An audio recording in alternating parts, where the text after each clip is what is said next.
morning, good afternoon, good evening, wherever you are.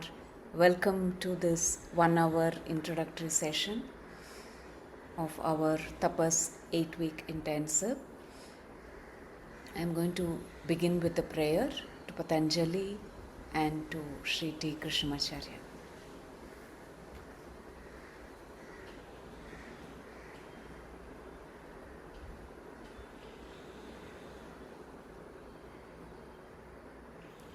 योगेन चित्तस्य पदेन वाचा मलं शरीरस्य च वैद्यकेन योपाकरोत्तं प्रवरं मुनीनां पतञ्जलिं प्राञ्जलिरानतोऽस्मि आबाहुपुरुषाकारं शङ्खचक्रासिधारिणम् सहस्रशिरसं श्वेतं प्रणमामि पतञ्जलिं श्रीमते अनन्ताय नागराजाय नमो नमः।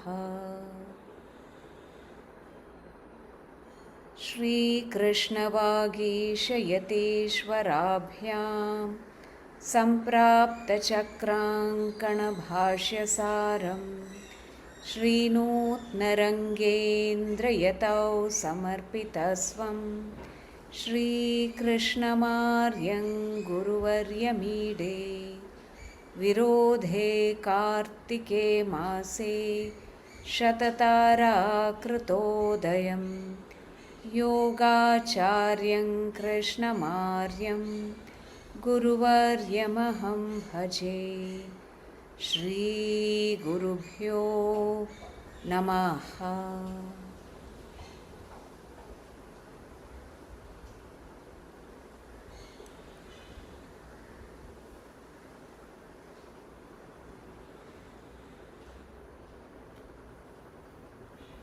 Claire, do you want Celeste also pinned? Yes, please. The video is switched off. That's why I'm not able to. If you, Celeste and Carly, can you put your videos on?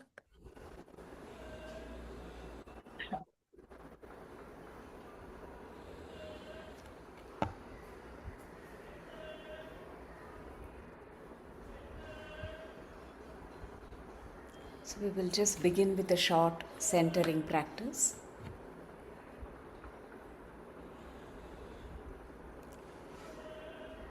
Please sit with your back erect.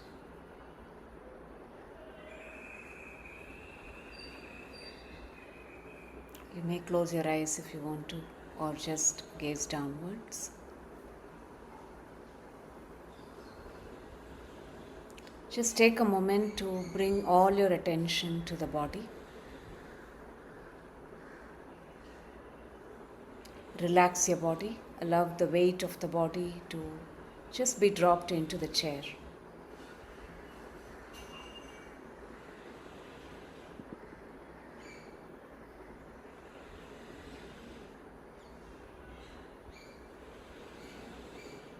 And now bring your awareness to the sounds that you hear around you. Beyond the space, beyond the room, beyond the building where you are, listen to very far away sounds and sounds that are very, very subtle.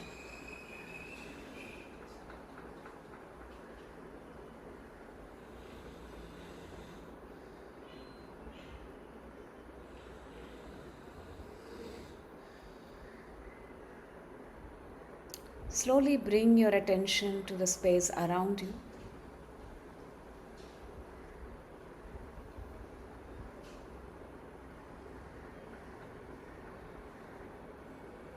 And now back into the body.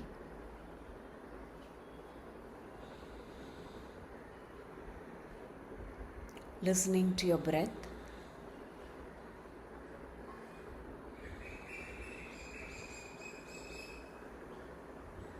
Pay attention to all the sensations arising in the body right now.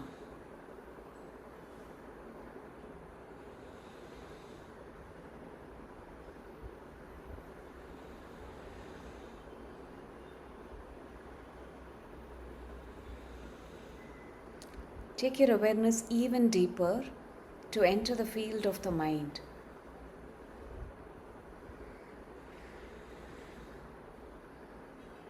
Become aware of your thoughts.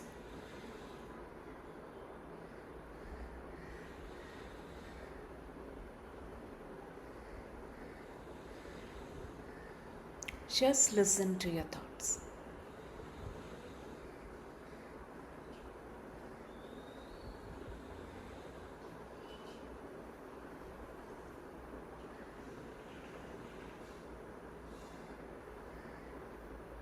To every word in the thought.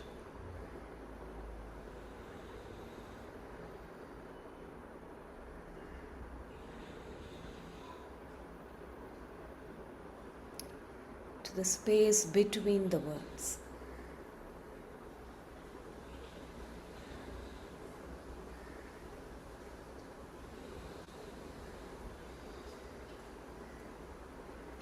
Just paying attention to the silence.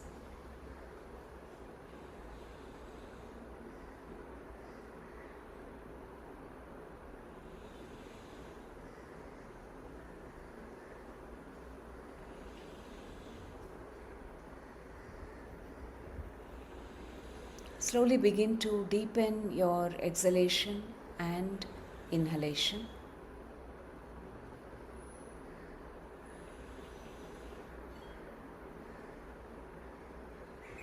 And pause for a little while at the end of the exhalation and the inhalation.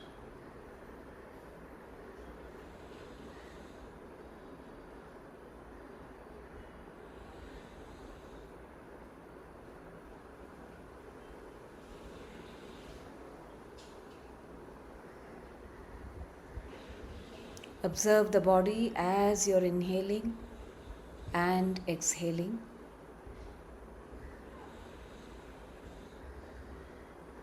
Bring your attention to the mind when you pause.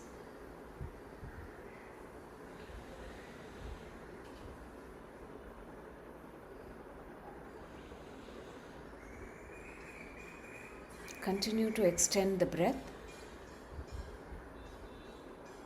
Observe what happens to the body when you're inhaling more deeply, the straightening of the spine, the opening of the chest.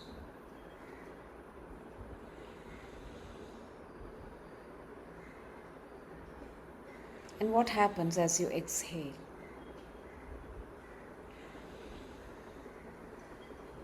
Exhale completely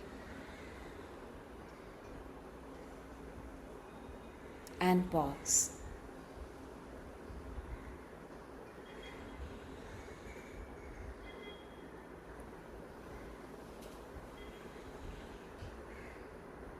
Let's just take another 2 or 3 breaths with complete attention, observing the body as you breathe in and breathe out,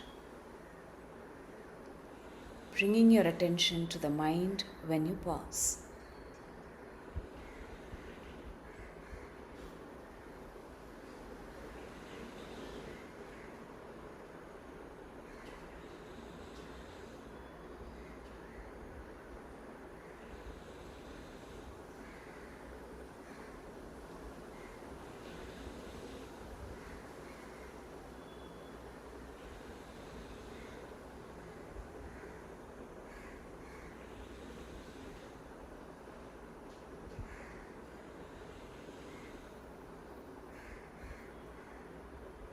And now gently drop the breath regulation.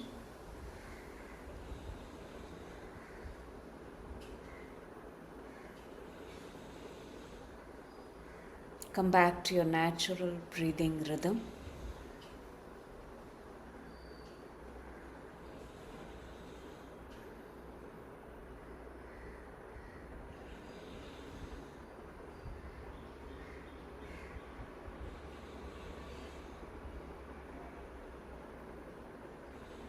And whenever you're ready, you can open your eyes.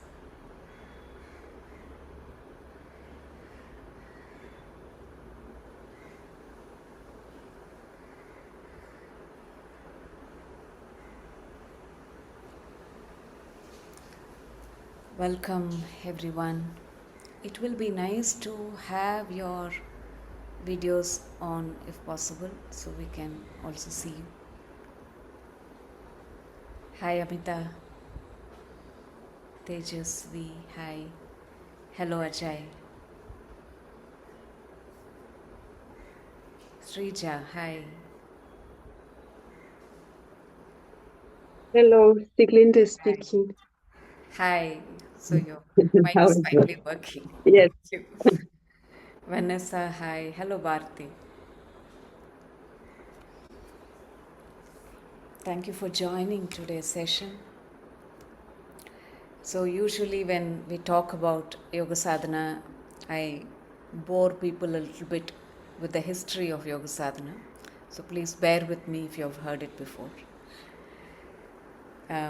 Many years ago, when I had actually started teaching, I think this was around 2007-8, we had a small group of people. We would come together on the terrace of a house.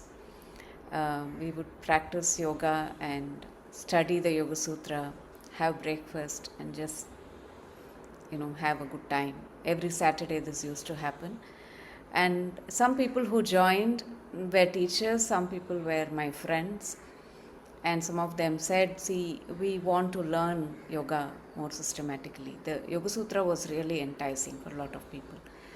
They said, we are not just happy doing some practice, group practice, we want to learn more about yoga, and we don't want to teach. So one of them is Bharati, who's sitting here. And that's how we conceived the first Yoga Sadhana, which was 6 months long. And we did it every weekend in my house. I was that time living near the beach in a small, beautiful cottage. And that's how this whole journey started. And this group actually learned quite a lot. It was almost like a mini teacher training program. They learned to observe each other, they learned to modify postures. We had lots and lots of discussions on Yoga Sutra, and it was a very nice time we were having. It was very informal kind of a learning. One out of them, I think there were 6 or 7, one out of them went on to become a yoga teacher. The rest of them are not interested in being a teacher. That's how Yoga Sadhana was born. And then the next batch, Lekha joined, and Lekha said, I want a 1-year long Yoga Sadhana program. 6 months is not enough for me. And then a 1-year long Yoga Sadhana program where we would come together every other weekend, Saturday and Sunday, to study and practice and learn more about what is yoga. And then from there we started some training in Chennai as well. Parallelly, we were already doing some teacher training program and also therapist training program in Hyderabad from 2008. But the Yoga Sadhana always has held a very, very special place in our hearts, both me and the teachers who work with me on this path, because it's a space where we just come for ourselves. Usually when somebody comes into a teacher training program, there's already an agenda, right? I will learn so that I can go and teach somebody. So the orientation is very different. Whereas if you come into a Yoga Sadhana program, even if you are a yoga teacher or a yoga therapist, because you can come into this program anytime on this journey, anytime and as many number of times as you want, because each time the program is different. Yeah. Every time somebody comes back, it is so nourishing for ourselves. And even as people who facilitate the program, I wouldn't say teach, facilitate the program, even for us, there's so much learning happening in this space, because there is a lot of deep sharing, connection, and people really look out for each other. It's a very different kind of a space. And that's why this program has sort of survived over 15 years and taken different forms. Initially, it used to be after the 6 month, 1 year, it became 8 weekend program. So every Saturday, Sunday, full days, 8 weeks, we used to do it. Then over a period of time, it kept changing also. The format of the program, the content kept changing. Then COVID came, then we made it online, then we started doing retreats, and it was sort of amenable to anything. It's even a program that could be adapted to any group. So we are thinking of doing Yoga Sadhana for children, for young adults, for the corporates, for healthcare professionals. Anybody could actually come in and this program can be modified for them. That's how versatile it is. And nothing like really bringing together people from different backgrounds, different cultures from around the world, and people who are at different levels of journey in yoga itself. So some people are already teaching for many years, some people are yoga therapists, some people are absolutely new and fresh to yoga, some people have sort of dabbled with some kind of practice here and there. For everyone, Yoga Sadhana has something to offer, right? Because it's really coming back to the fundamentals. The program itself is conceived with a very deep intention of bringing well-being in the most holistic manner to as many people as possible in all walks of life, all stages of life. That is the intention of this program. How can we improve our well-being with yoga? Now you may say, okay, I can go to a yoga class, I can go to a group class, and I can become fitter, I can breathe better, I can feel more relaxed, my stress levels will come down. All of that can happen with practice. But if you actually understood why we are doing the practice, what is the philosophy behind it? What is yoga actually? And what is really the essence of yoga that we are trying to get to through experiencing the practice? If you get all those components in, then it becomes a completely different experience. Then we actually experience yoga by understanding what it is. And what is this experience of yoga we are talking about? It is simply knowing ourselves. So every aspect of Yoga Sadhana, every aspect of yoga, every word in the Yoga Sutra is like a mirror unto ourselves. So when we study, when we practice, we are learning more about ourselves, right? So when you're doing some asana, you understand more about your body, you understand what your body needs, you understand how to take care of your body better. We also begin to see how to look at our food, our lifestyle, our sleep, right? And of course the mind. What is really happening in the mind? And yoga is all about the mind. Unfortunately, this aspect has been eclipsed by the popular understanding of yoga, where we're thinking it's about keeping the body fit and having a certain form, etc. But it is essentially about the mind. So what about the mind? Why the mind? Because we are operating through the mind all the time, from the time we wake up to the time we go to sleep. Including sleep is an activity of the mind according to yoga. So this is a mind that we use to perceive reality. And Yoga Sutra says, except when you are in a state of yoga, the mind only projects a certain distorted picture of reality, because it projects itself onto reality. And you're seeing through these many filters of the mind. And that is what we see as reality, and that is how we make meaning out of reality. And then we act based on it. And these actions invariably lead us into the cycle of pain and suffering. Okay, whether it could be some form of physical illness, disturbances of the mind, problems in relationships, not able to be efficient at work. We always see that there is something missing. If I have that missing piece, maybe my life will be better. I will be happier. I can have more peace and harmony in life.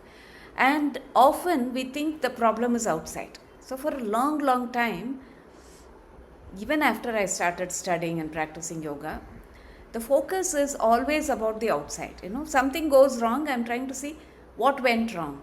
How can I rearrange things, people, other minds, in a way that I will feel better. I will feel happier, I will feel more at peace. But yoga forces us to look within and say, there is something inside me.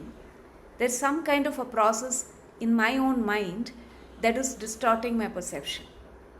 And I need to understand that. If I understand that, if I am able to see that as clearly as I am seeing everything around, physically, factually, then a whole life can transform.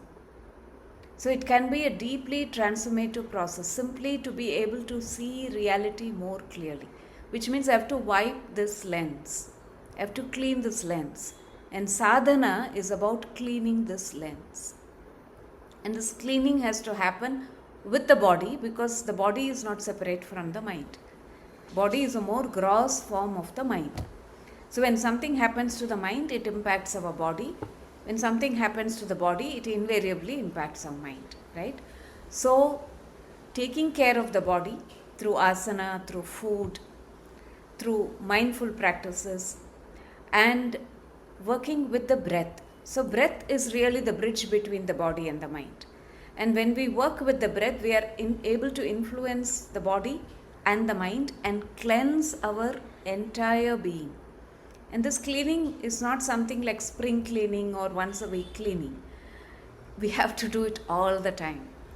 Yeah, beginning from maybe once a day practice, and then slowly we see that this practice of cleaning can happen continuously through the day, like a ripple effect. And then when we actually see the effect of it, then yoga becomes stronger. We become more committed to the practice, more committed to the path, more committed to changing our food habits, lifestyle that are conducive to improve our well-being.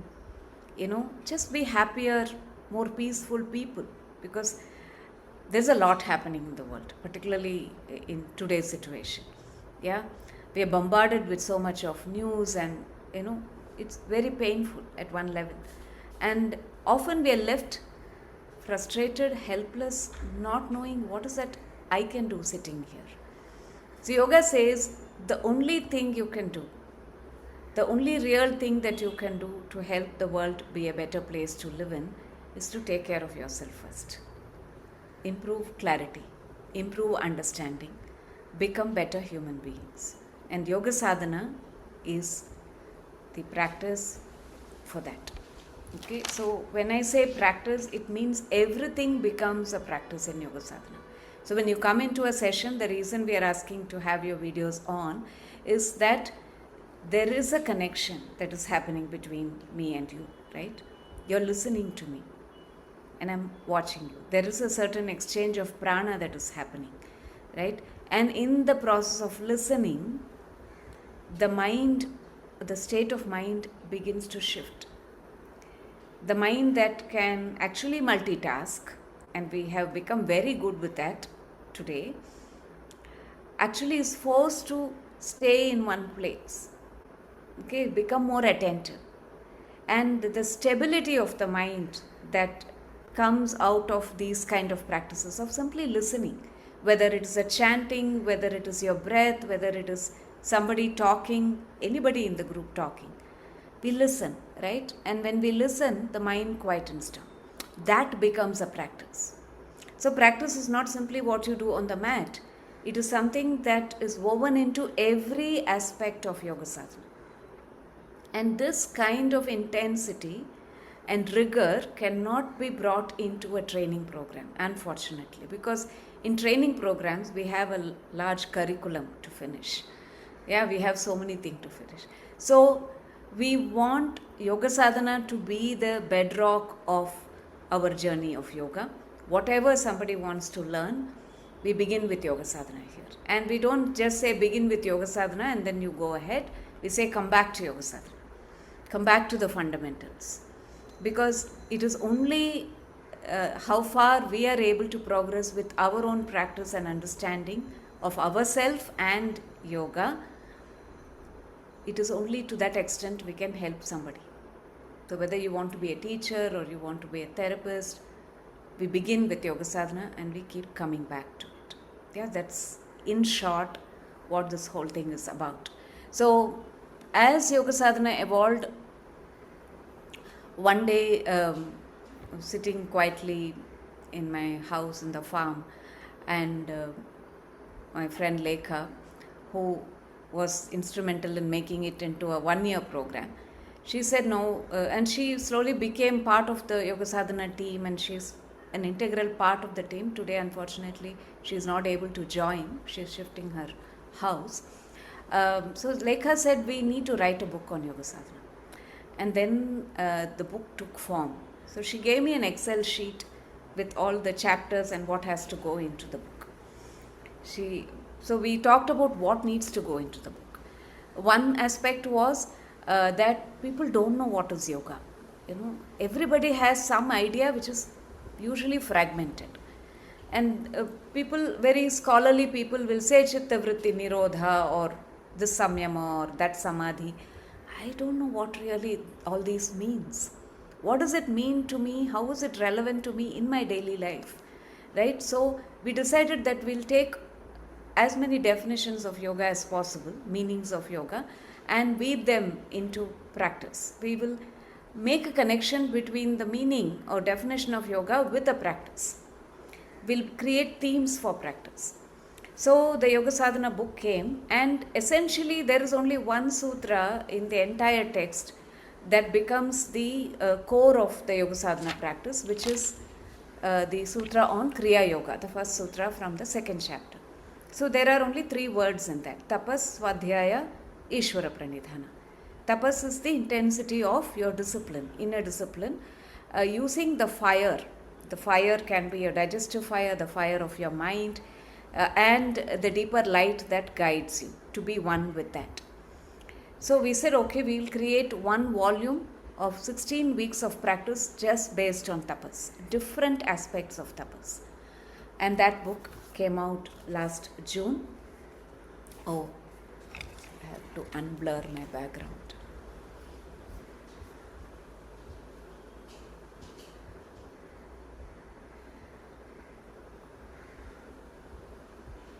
How do I do that? Okay. Yeah. So you can see, some of you already have it. So this has 16 weeks of practice. So you can see the practice sheets beautifully drawn by Tarini, right? And the second volume is Swadhyaya, that is due in June. Yeah, after May, in 2 months. And the next volume, hopefully in October, Ishvara Pranidhana. So there are 3 volumes that makes one set, and totally 52 weeks of practice. And the first 4 months is focused on tapas, then Swadhyaya, and then Ishvara Pranidhana. So we take this concept of tapas and we explode it, looking at fire, the various aspects of fire, and how do we connect that to the idea of tapas. How do we then weave it into practice of asana, pranayama, using chanting, bhavana, all of those tools of yoga. As well as every month we'll focus on a particular meaning or definition of yoga.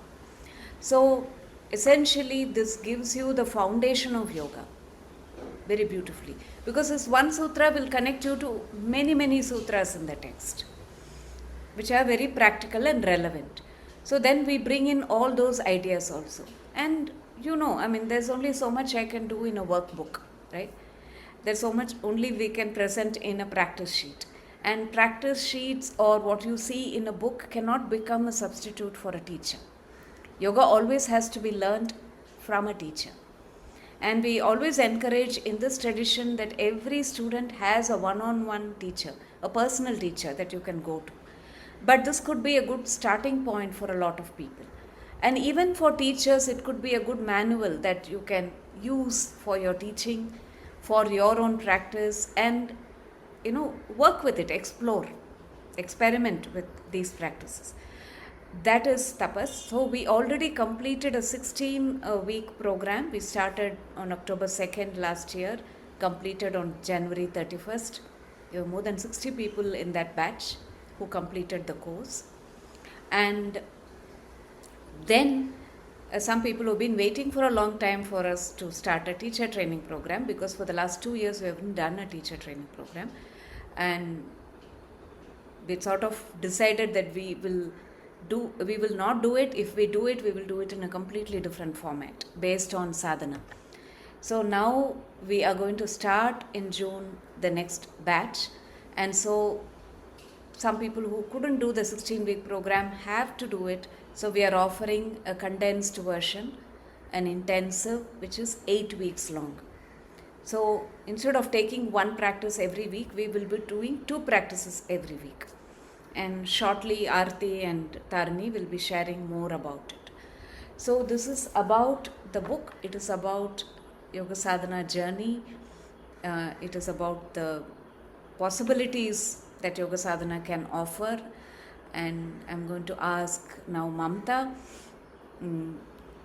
Introducing Mamtha, she is in Hyderabad.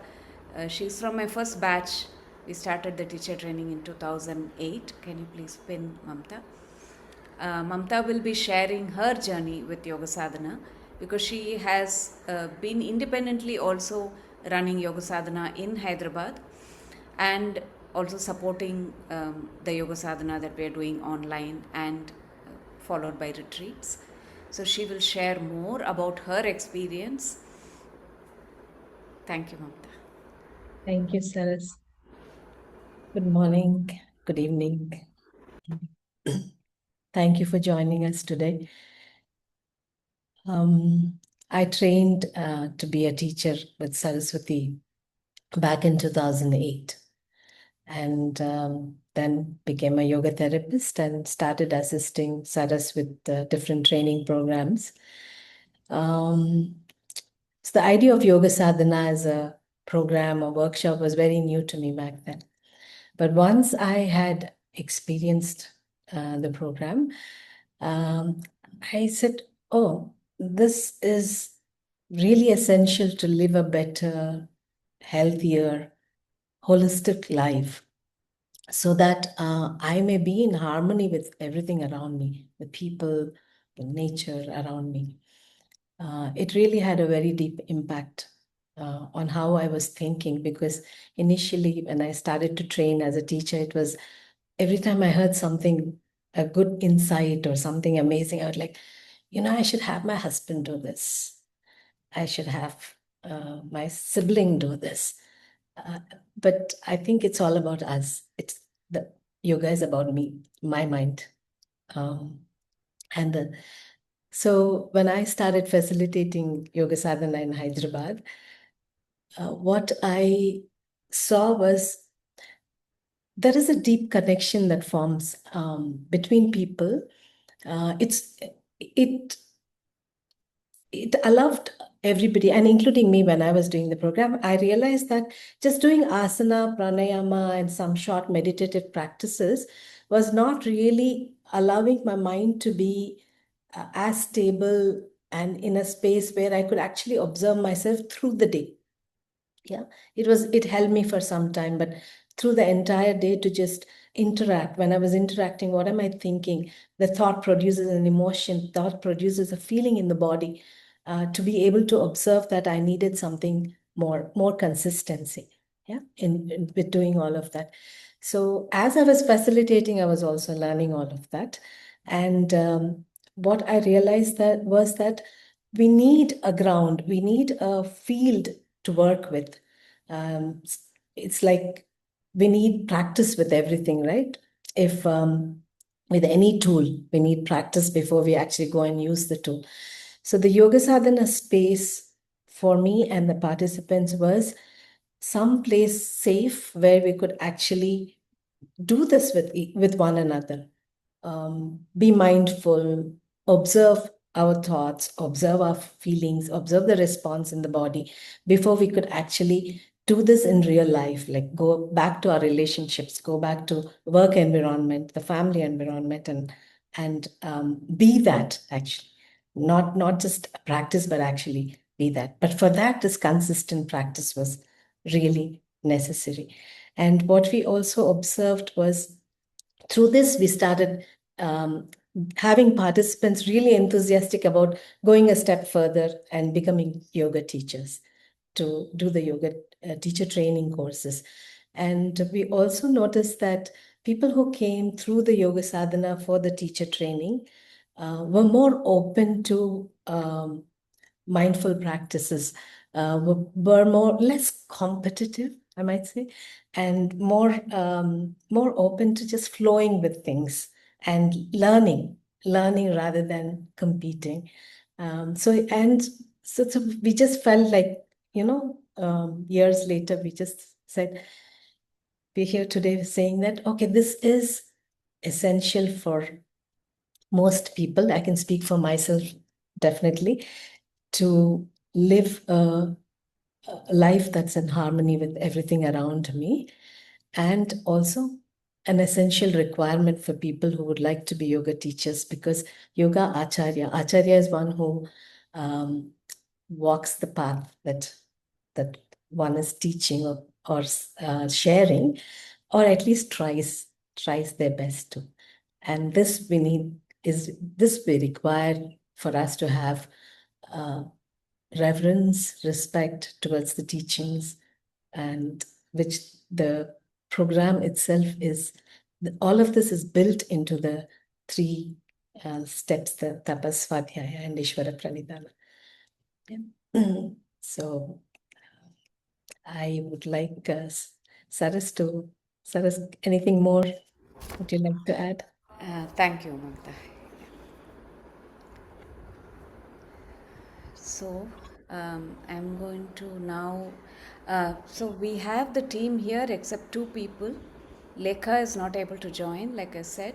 She is really the sutradhar behind this course, and she continues to, explore the scope, expand the scope of this program and see how we can make it more effective, and somehow, being a really an incorrigible optimist, she has her way of really taking this forward, and thanks to her now we have a much bigger beautiful team that has come together to facilitate this course.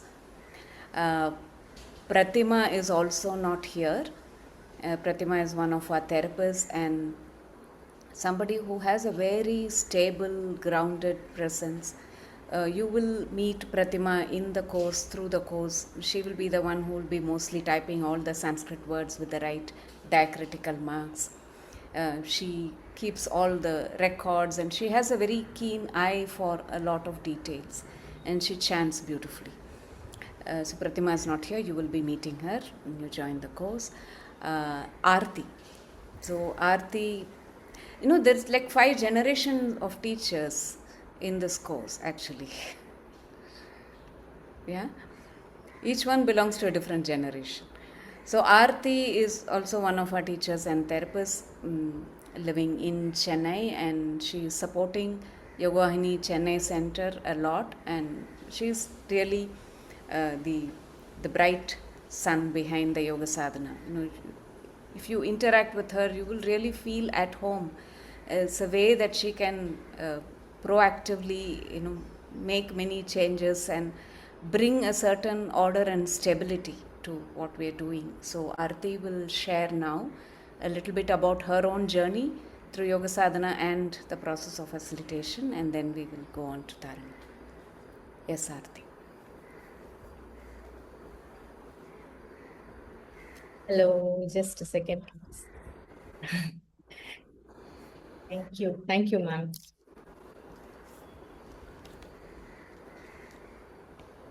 So I have studied with ma'am for 10 years now, did my Āchārya and Yoga Vaidya with her. And I've been part of the Yoga Sadhana team for 2.5 years now. I just realized that actually.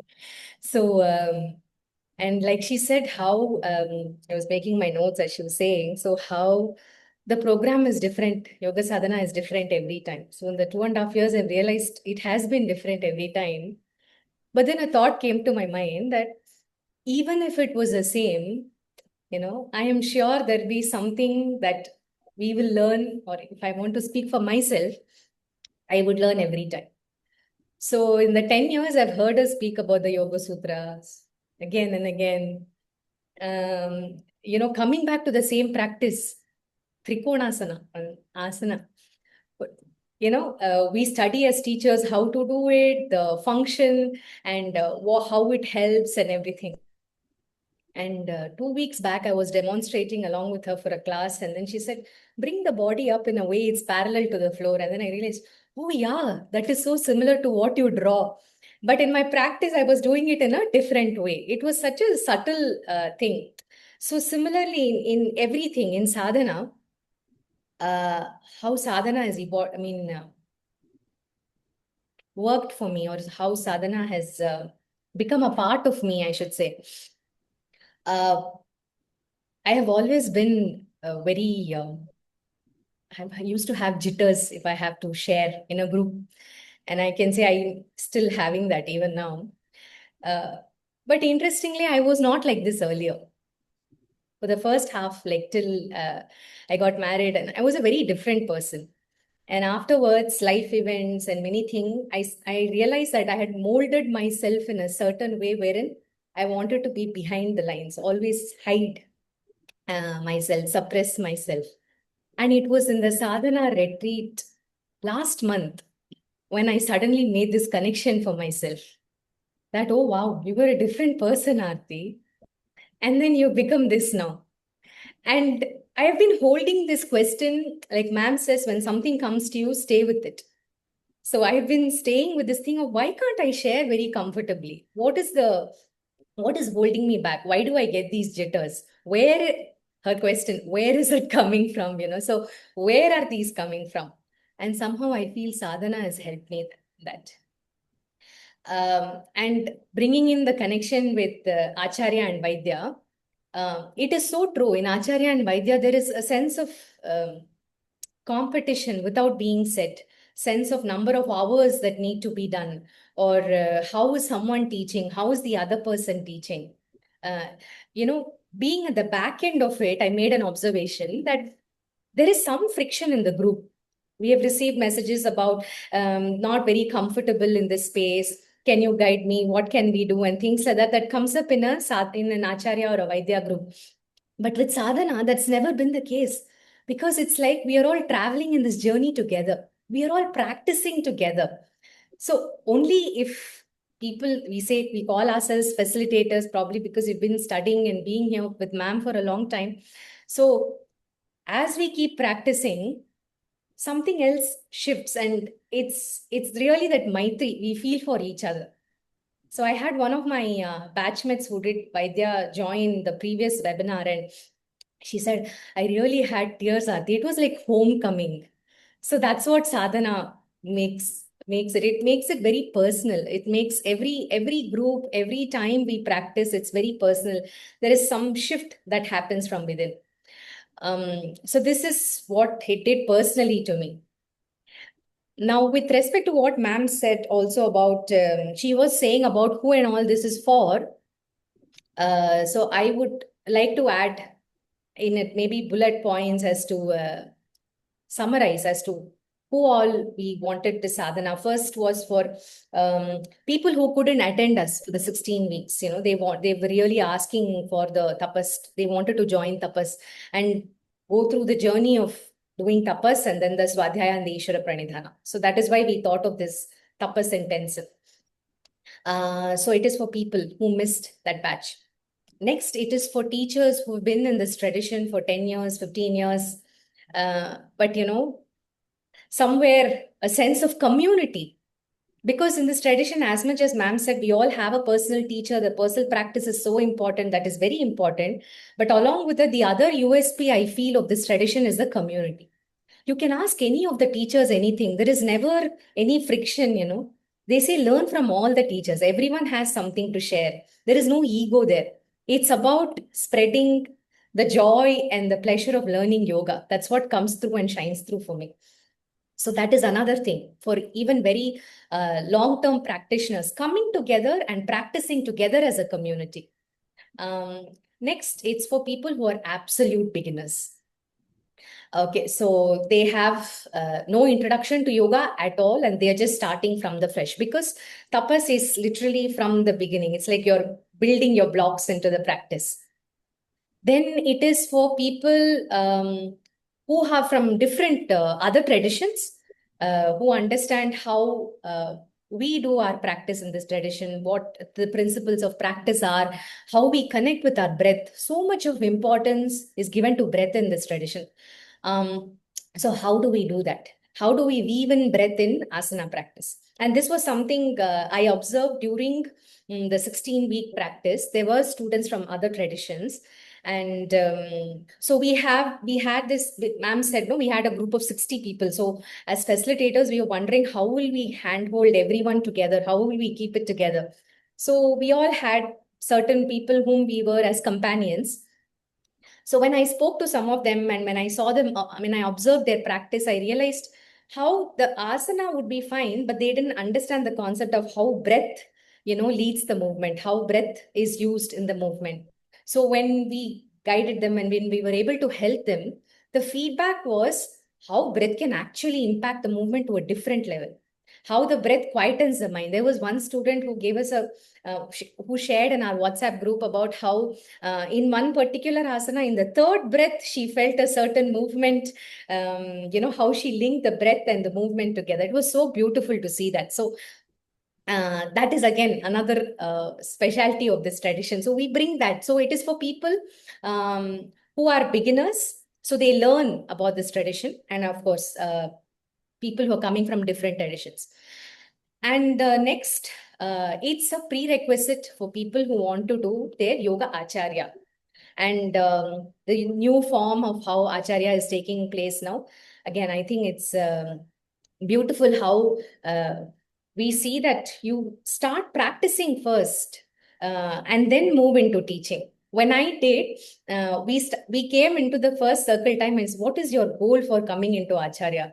The thing was about, to teach and help others. That was the thought I had at that time.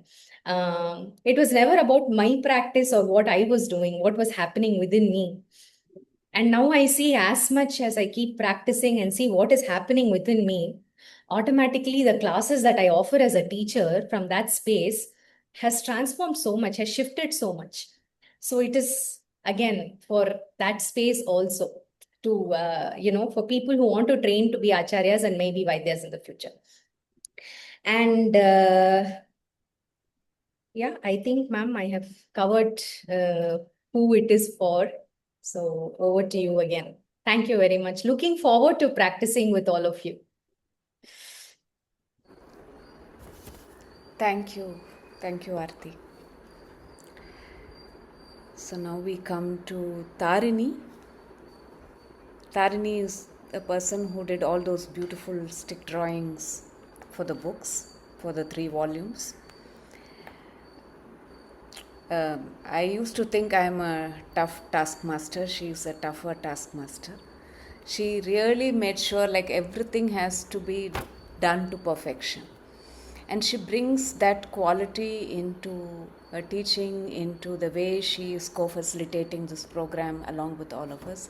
She's also taking care of the marketing and many other hats she wears.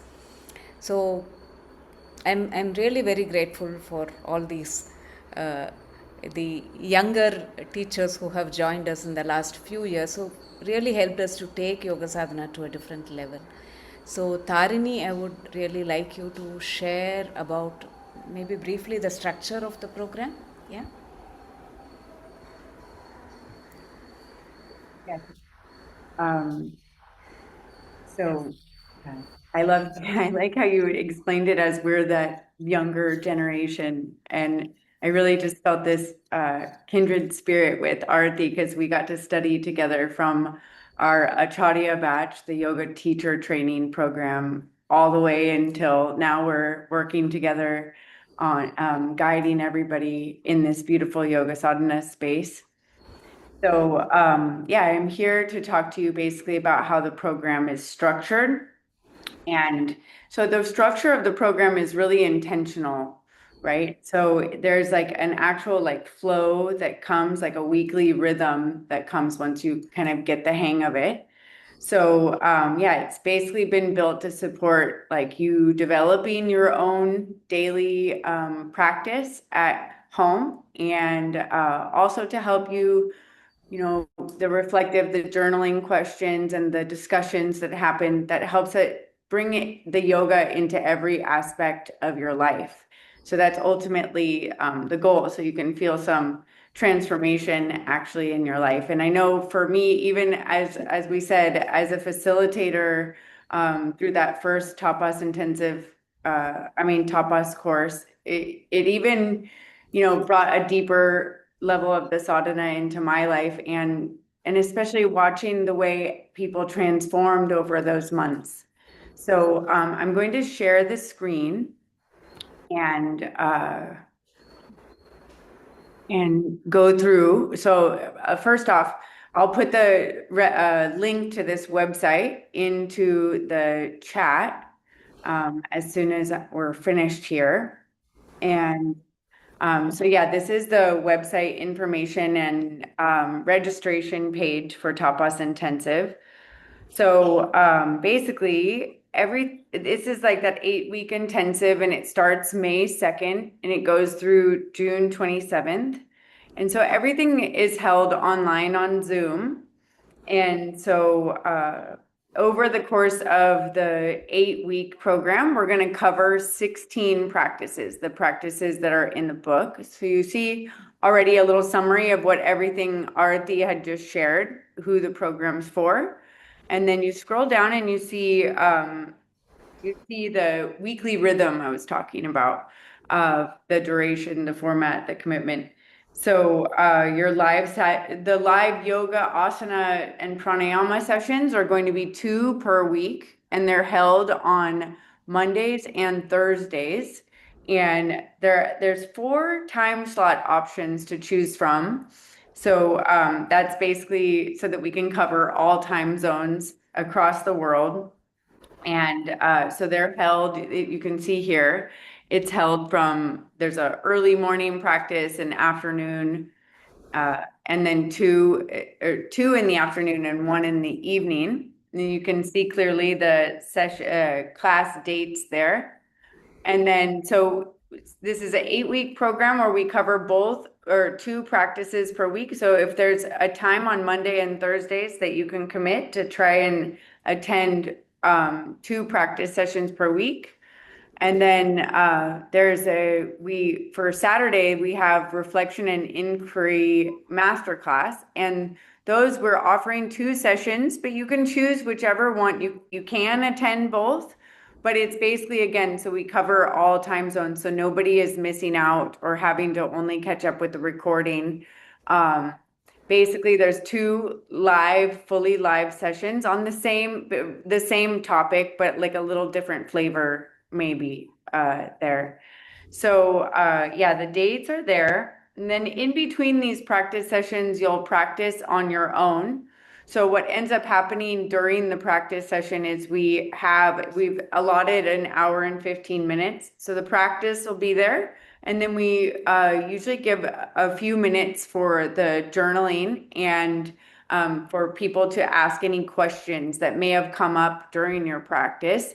So then that way, like clarification about the practice. So then that way you feel like empowered to go off and practice that throughout the rest of the week on your own. So it's a really beautiful blend of everything with live sessions, the reflection time, and your daily practice, all working together to really help create and support a real foundation into this tradition. And so with that, I'll turn it back over to Saraswati. Yeah, thank you, Tarini. So, a couple of things. One is that the book, you need to have a copy of the book.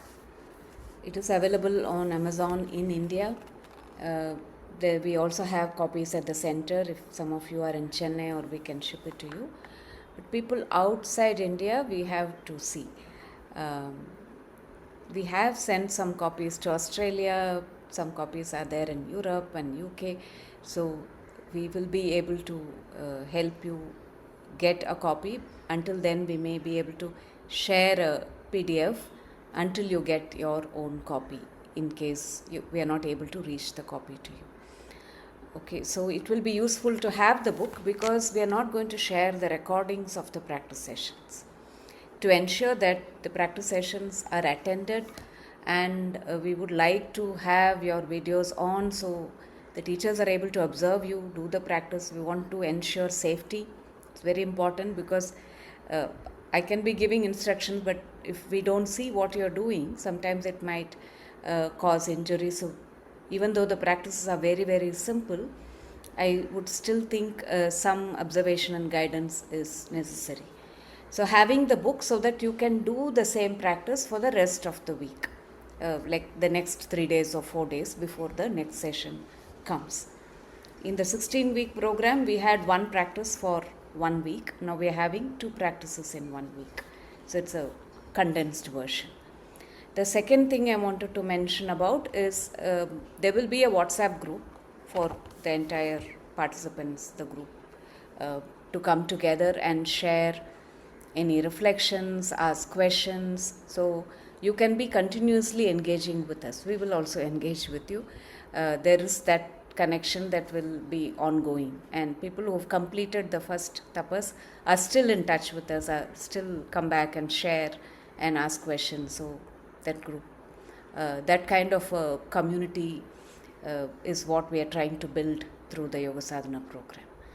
Yeah, so Tarini has shared the information of the course and the Amazon book link. Unfortunately, right now it's only available in India.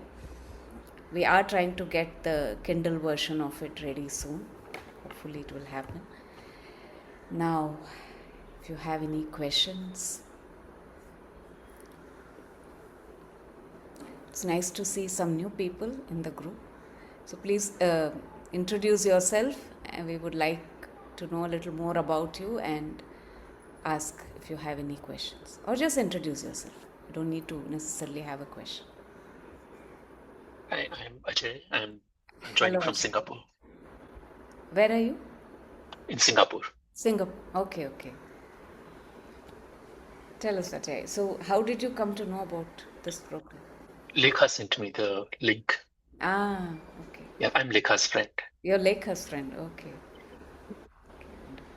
Welcome, Ajay. Thank you for joining. Thank you very much. Thank you very much for your time. Hello, I'm Shrija, and Hi, I'm from Chennai. So I came to know about YogaVahini through a person who's already with YogaVahini. His name is Karthik. So Karthik. yeah, I'm his colleague. Okay. So that's how I came to know about YogaVahini. And I have one question. Yeah. So is it required for me to join at the same time in the week, or can I change timings? See, ideally, we would say same time so that you have a rhythm. But on days when you're not able to be available at that time, you can join any other time that day. That's not a problem at all. Okay. Yeah. But generally, it's good to slot one time. Understood. Yes. Thank you.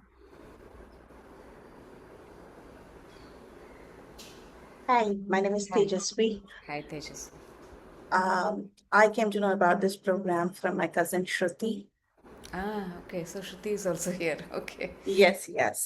She shared me the link, so I got to know the introduction about Yoga Sadhana. I recently finished a yoga teacher training program back in US. Okay. So would like to learn more. Wonderful. Please join. Thank you. Thank you, Tejas. You also live in Hyderabad? No, I'm from United States. You are I'm living just in the visiting. US. Yeah. Okay. Shruti, you can also introduce yourself.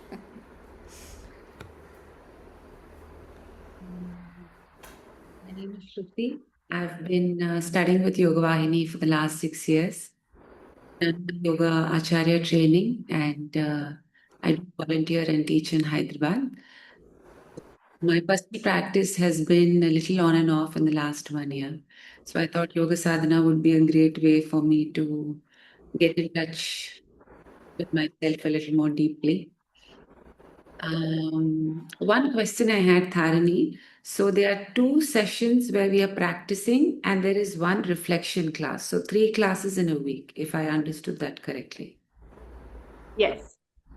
Monday, Thursday are the practice sessions. Saturday will be a reflection class.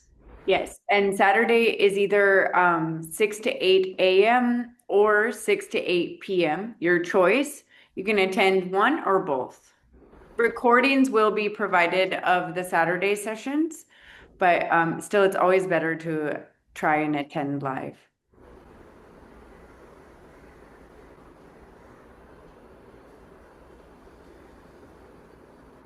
Thank you, Shruti. Who else is there? Amita, hi.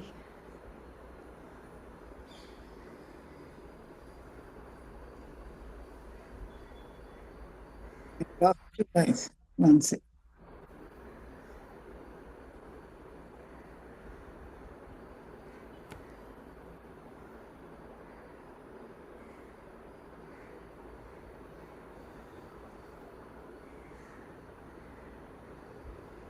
What happened, Amita? Your video is gone.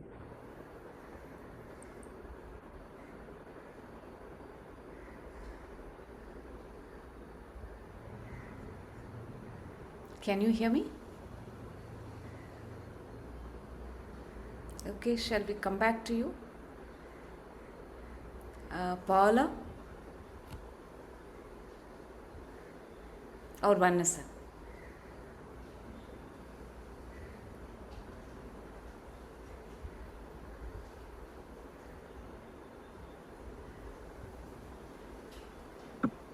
Good morning to everybody. Hi. Hi. My name is Vanessa, and I'm living in Switzerland at the moment. I'm studying I've been studying with YogaVahini years ago, and now I'm joining the Yoga Sutra course. It's a really beautiful experience. And I was thinking also to go deeper and join this sadhana journey. I hope that I would be able to be present all the time. I don't know. And I have a question. Yes. I don't know if I've been reading correctly that you provide also how can I say, a period of time in present in Chennai, isn't it? We should also do a retreat in Chennai for the Yoga Sadhana or not? We will do a retreat in December.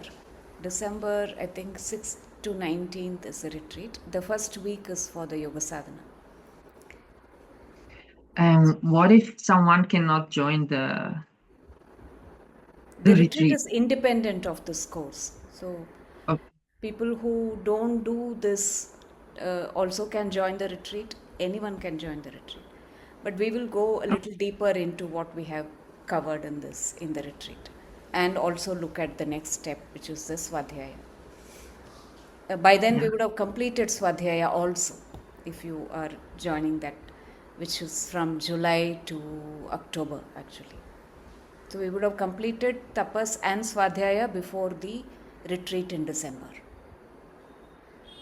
Okay. Yeah. But the retreat is not mandatory. You can join if you're able to come, make the time. That's wonderful. And there will be retreats in future also. Okay, so we eventually can join the retreat in the future instead of the first one that you are providing in December, right? Absolutely fine. Yeah. Okay. Thank you.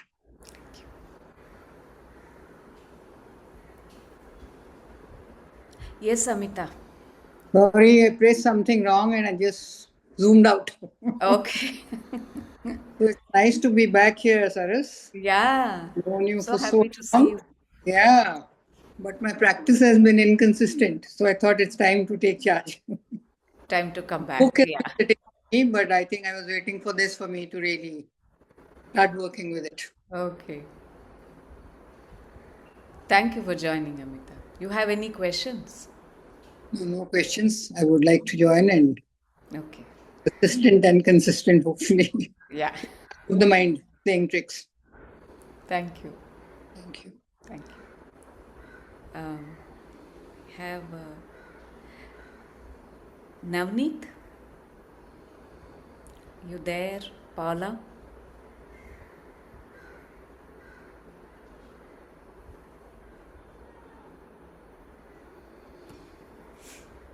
Bharati?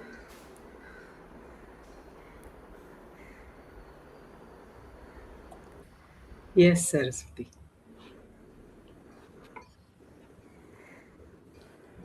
Yes, please share.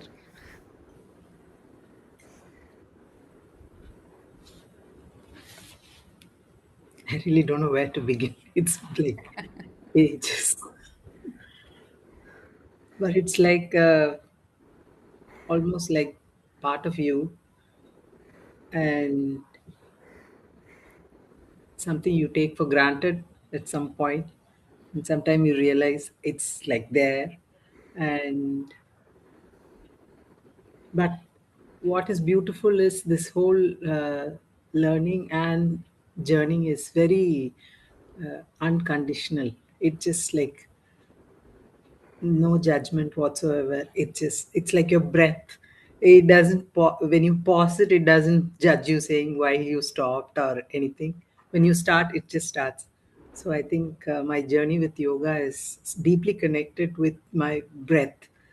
So so much so any movement which I do on or off the mat, my connection with my breath is something which I hold dear to, and it's really helped me seek clarity as well as to have a better understanding and to have a hold of my life as such, you know.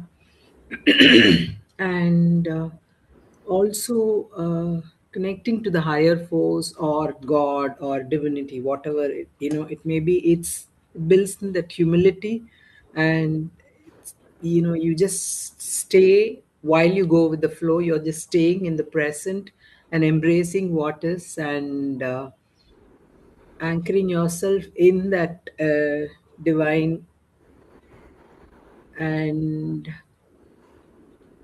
be patient, and things evolve in ways which you least imagine it to be. Much like even today, I'm sitting here with just one message from you, and I had not even imagined while going to bed last night that I'm going to be sitting here, and it's happening. So life is sometimes you just like stay open, things just emerge the way it is. So I'm very grateful for all that. And I think for a person who's been very driven, very multitasking, and very I'm in control and I'm in charge kind of a mode, to be patient and wait for things to emerge is something which I used to find it very restless. And staying in the moment or understanding what it is. So I think all this, whatever I'm saying, is years of my association with this whole practice as well as this journey, which I think people, the Sangha, like how Aarti was mentioning about the Sangha, the people who've been there, any simple act which inspires you to then look at things differently. And I'm very, very grateful for all that. And I'm happy that I'm here today. Thank you. Thank you, Saraswati, for everything. Thank you, Bharati. So Navneet and Paula are not able to talk. It's fine. Please take care. Any questions? Anyone wants to share anything else? What about Carly?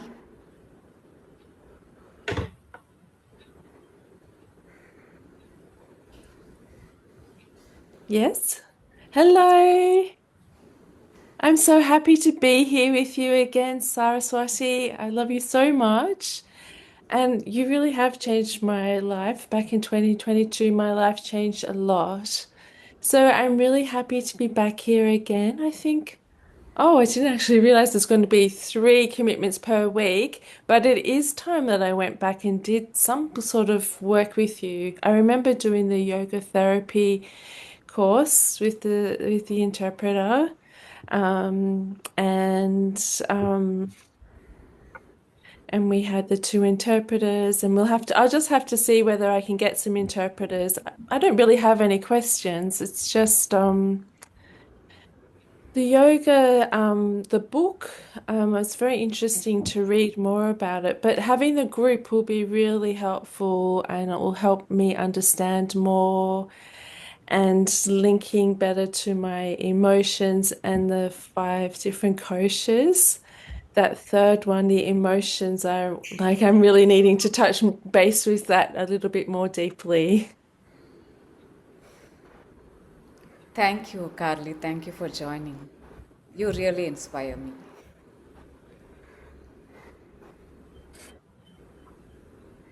Love you. Okay, so if we don't have any more questions, I thought we will close with the practice. Yeah, to get a taste of the practice as well. Mamtha, over to you.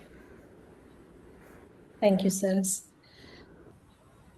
I will ask Aarti and Tarini to demonstrate, just in case anybody has a question while I'm guiding you through the practice.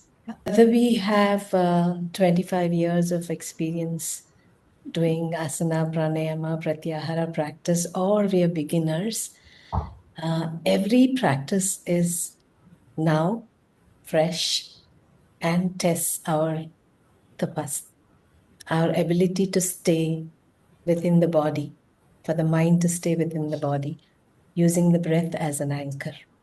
Yeah. So every practice is a fresh one. So let's start our practice with that intention.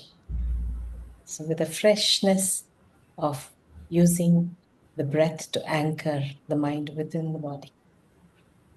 So for this, I will need everyone. We've been sitting for a long time, so I think we can stand up. If anyone has a challenge doing a standing practice, you could do it seated.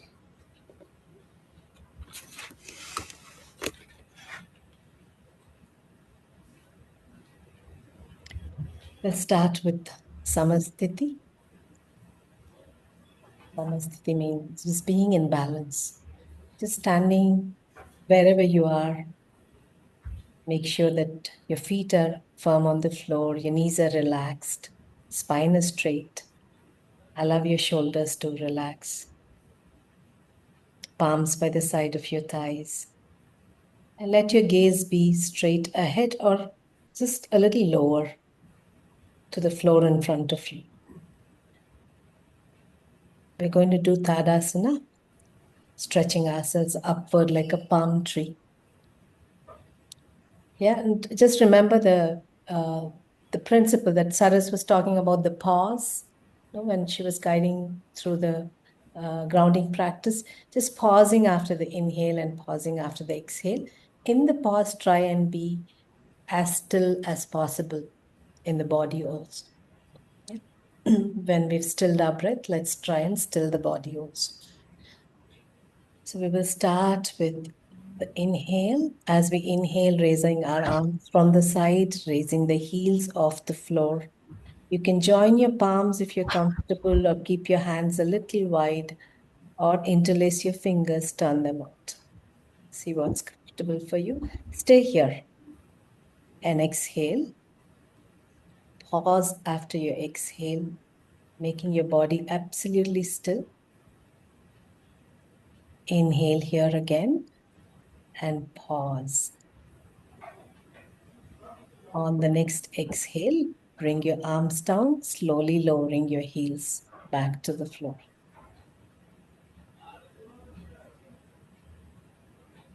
We'll do this 2 more times. When you're staying, just observe how your spine is. As you're inhaling, bring your focus to your chest, your rib cage, the sides. As you're exhaling, gently draw the lower abdomen in, allowing the breath to flow out.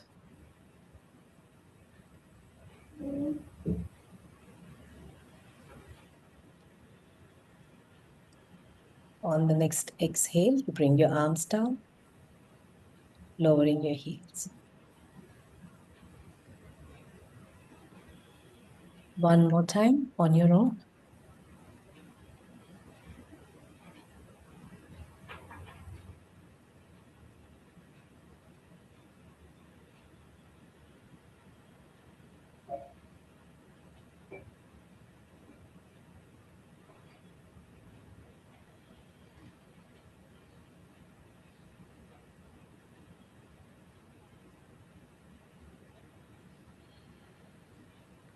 Back to Samasthiti while we wait for the others to finish. Just observe your shoulders, ankles. Observe your breath.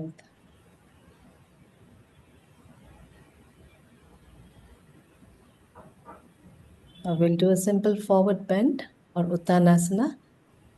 You may use a chair or a table if that works better for you, or you can go all the way down to the floor. We'll do this with Asthiti, Tarini, Aarti. So on inhale, raise your arms up from the front, stretching upward without scrunching the shoulders. Pause, and on exhale, initiate your movement from the hip, going all the way down into a forward bend.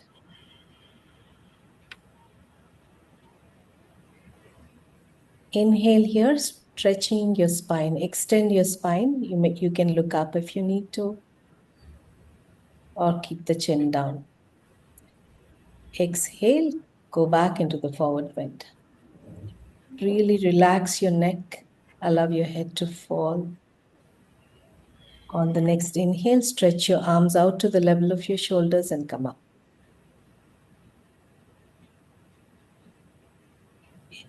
Exhale, bring your arms down.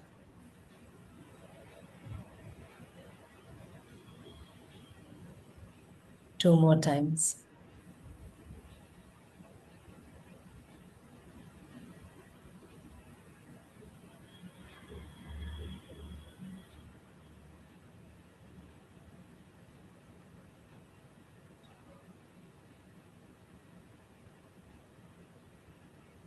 Remember, in the pause, try and make your body as still as you can.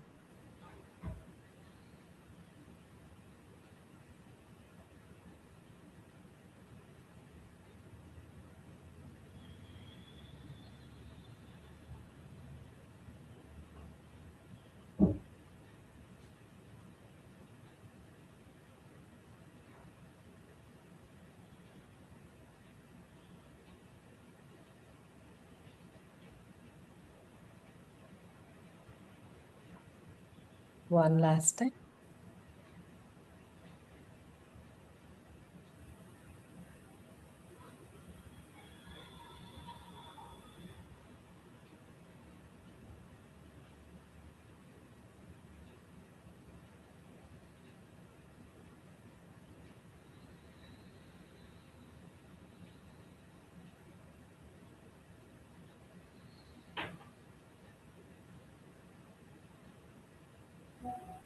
Once you've finished, back into Samasthiti. Just observe your lower back, your neck. Observe your breath. Allow your breath to come back to normal.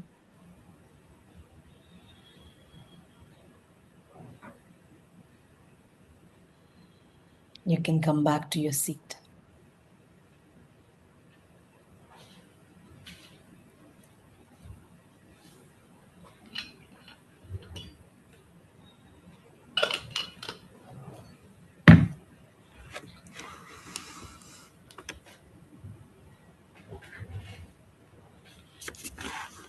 Everyone's doing okay?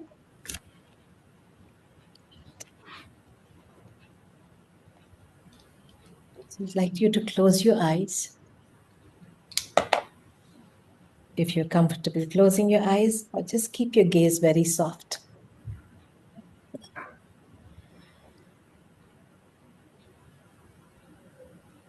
I'm just going to take you through a practice focusing on your entire being.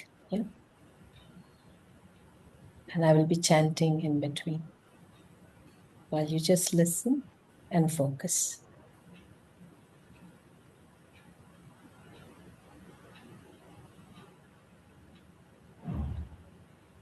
Bring your attention to your breath.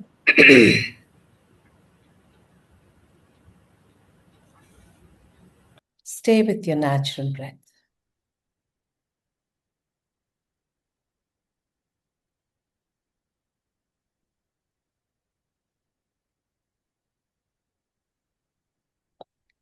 If there's any discomfort in the breath, just try and relax your breath. Tell yourself, I'm relaxing my breath.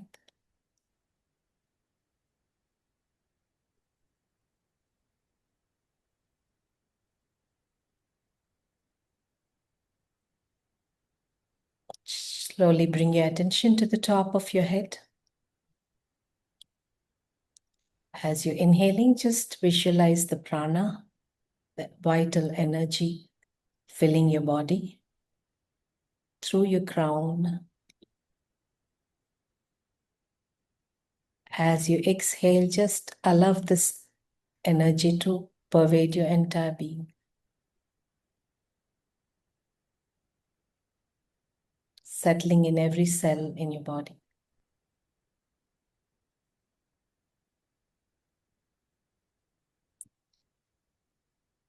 Continue with this intention. Om Ayurthehi.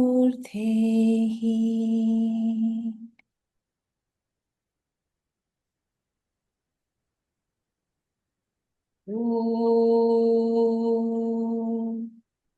Ayurthehi.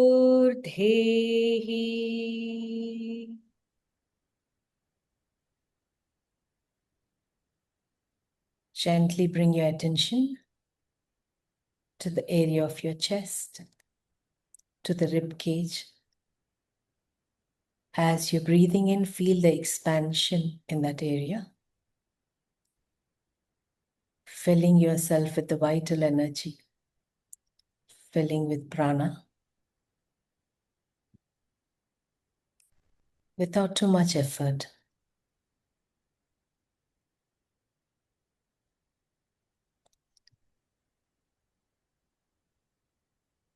Om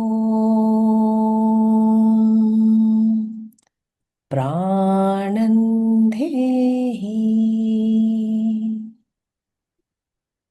Om Pranandehi.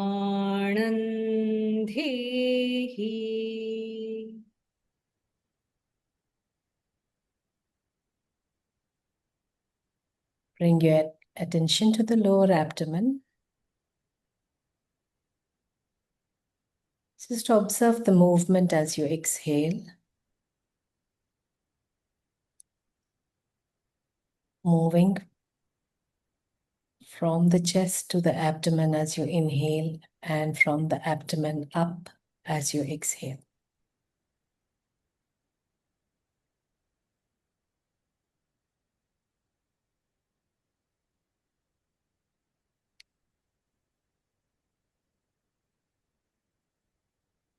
Just stay with your attention at the lower abdomen.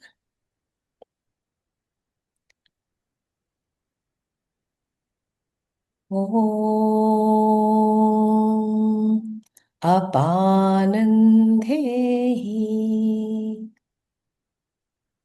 Om Apanandehi.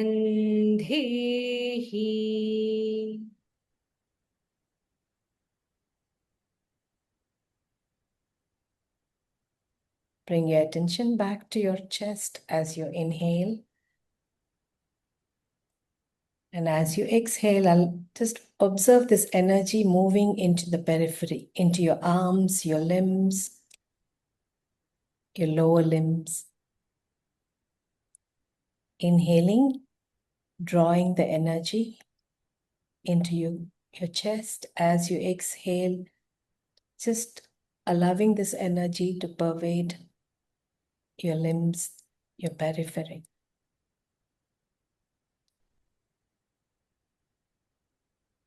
Om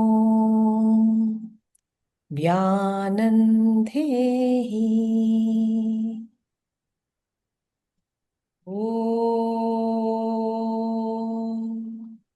Vyanandhehi. Bring your attention to your eyes, to your eyeballs. Keep your eyeballs relaxed.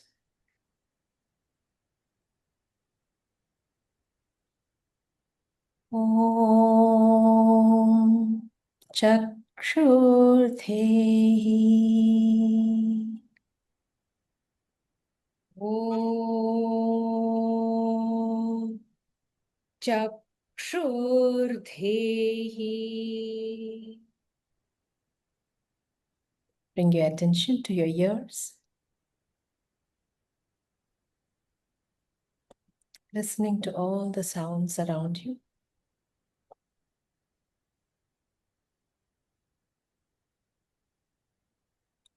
Om Shrotrandhehi. Om Shrotrandhehi.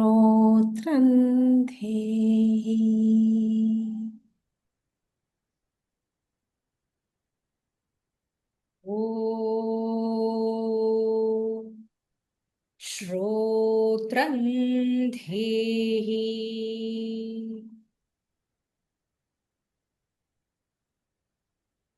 Bring your attention to the spot between your eyebrows. Just going inward.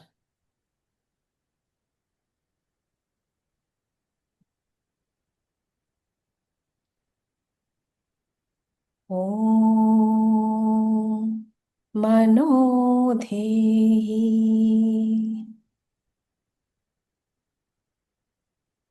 Om Manodhehi.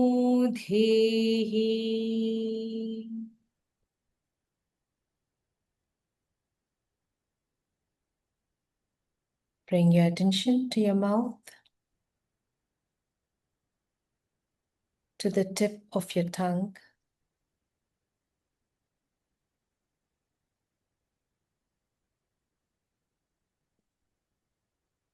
Om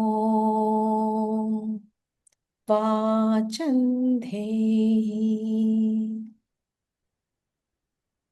Om Vachandhehi.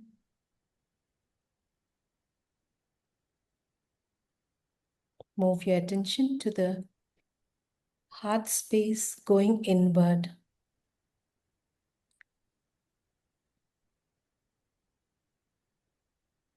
To connect with the divinity inside, within us.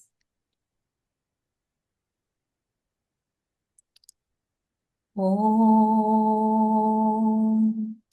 Atmanandhehi. Om Atmanandhehi.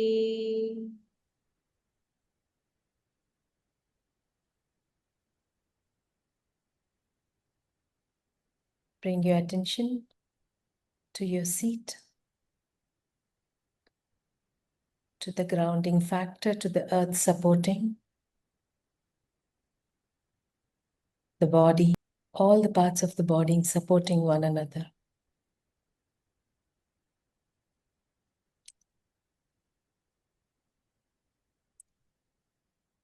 Om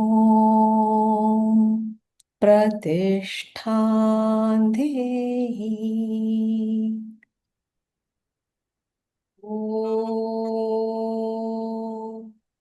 Pratishthan Dehi.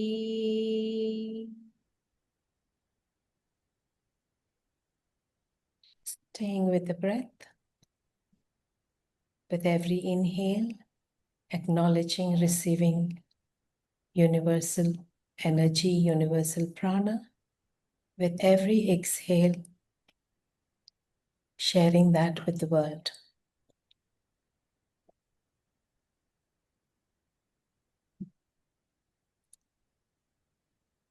Om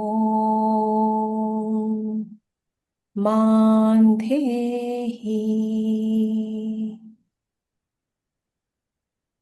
Om Mandhehi. Om Maidhehi. Om Maidhehi.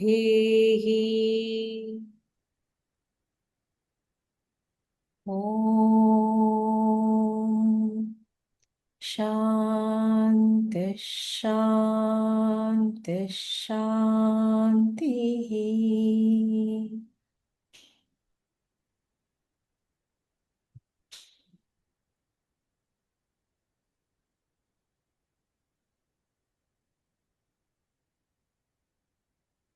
Bring your attention back to your surroundings, to your breath, to the way you're seated, to your body.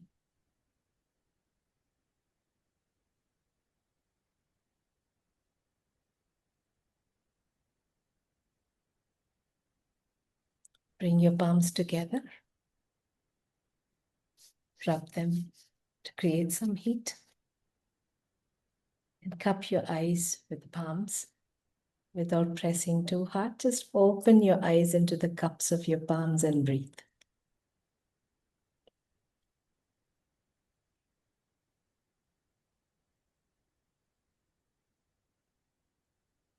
And you may move your palms away from your face.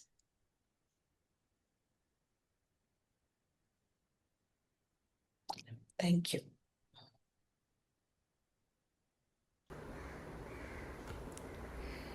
Thank you, Mamtha.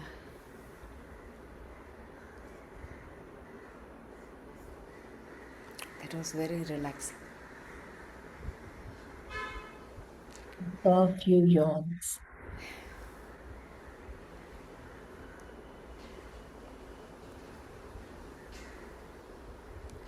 Okay, so we will close the session now. Tarini has already shared the details of the program. You have anything to share, Tarini? I had some doubts to speak of for a few minutes about the Āchārya program. Yeah, so we are starting the next Āchārya program in June. The format is very different from how we did it before. Now we are looking at Āchārya more as an extension of the sadhana, where we will be plugging in essential components that are required for somebody to learn to teach. It will be rigorous, but also there's a lot of flexibility in the format. It is modular, credit-based, and people can also take the course in their own time. So there are more details in the website, and if you want more information, you will need to fill up the form on the website so that we can talk to you, share the details, because we are onboarding now for the Āchārya program. And if there are other people who may be interested in the Tapas Intensive or the Āchārya program that you know of, please direct them to us. And we are doing one more introductory webinar on 19th, which is next Sunday. The timing is 6 to 8 a.m., right? 6 to 7:30 a.m. or something. Yeah, 6 to 7:30 a.m. So Paula and I think somebody else was, Navneet will be joining at that point. And please see if there are other people in your family, friends who may be interested in these programs, let them know and they can join the next webinar. So we will be sharing those details soon. And we will be sharing the recording of this program also with all of you. Yeah.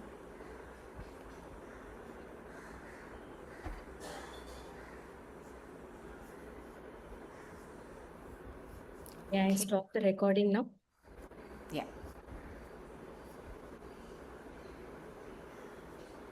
Can I